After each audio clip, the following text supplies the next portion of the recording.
สวนดอกไม้ ให้แรงทางนี่นะ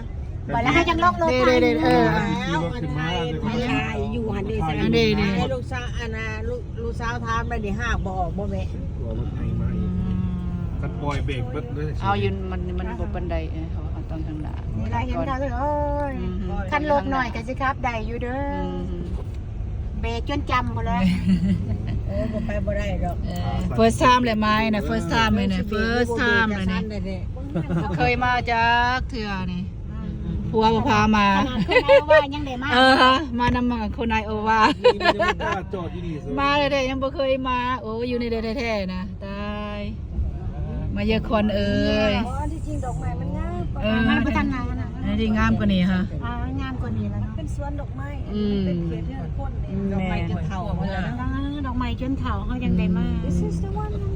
yeah this is the one yeah เขาเจ้าคือว่าบ่เข้ามาคือว่าคักกว่านี้เด้อวะ ไม่สิไปหามองจอดที่รถมันก่อน ยังคือ